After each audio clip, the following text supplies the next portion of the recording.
watu wa Kamkunji, nikiwa Kamkunji imebeba Isilime, Majengo, kiteremko huko chini. Wamekuja wakaniambia, Kasipul, tunaomba kwa heshima na taadhima ututafutie mheshimiwa Simon Mbugua, umwambia kwamba amenyamaza, lakini tunamtaka akuje sasa agombee kiti 2027 hapa. Simon Mbugua. Unapatia pointi? Napata.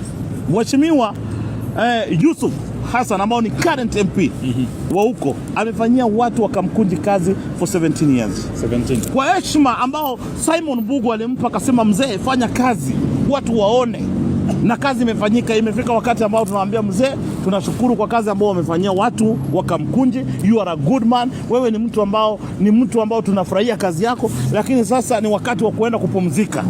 Kwa sababu watu wa Kamkunji wamesema kwa kauli moja na wakasema kwamba Simon Mbugua ndio the incoming MP wa wapi?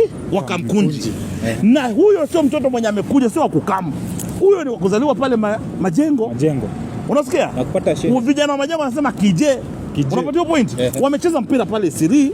Wote wana uhusiano na watu wa Isiri. Na Simon Mbugua kaa ukijua ya kwamba ni wetu pia sisi kwa imani, anaitwa Suleiman. Unajua hujaijua? Suleiman. Anaitwa Suleiman. Unajua hizo nakupa za ndani. Zizi za ndani. Yeye ni ndugu yetu pia kwa imani, anaitwa Suleiman.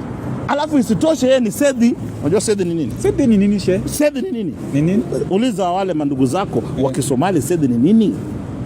Yeye ni Sedi wa mandugu zetu wa Kisomali. Amesaidia watu, amefanya kazi ambao na watu ndio wanataka Simon Mbugua. So 2027 ambia watu wa huko ya kwamba Simon Mbugua anasimama kura Kamkunji 2027. He is the incoming member of parliament Kamkunji constituency kwa mapenzi ya Mwenyezi Mungu.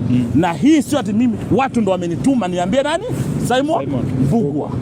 Na kama kuna mwenye anapinga, ajifanya hata anakuna kichwa tu, asinua mkono, ajifanya anakuna tu, ainua mkono hata ajifanya aone chemtamakuni.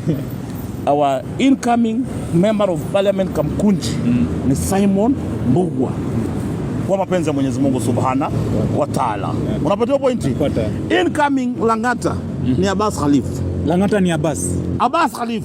Saa 12 asubuhi kwa mapenzi ya Mwenyezi Mungu Subhana wa Ta'ala.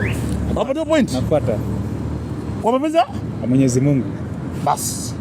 So ukikuwa na vijana wako wa kije, ukiwauliza sasa hivi vijana wanakuambia sasa hivi mwenye tunangoja tumwapishe ni Simon Mbugua. Hizo nimekupa za ndani. Yes. Shehe unakuwa na za ndani. Za ndani sana.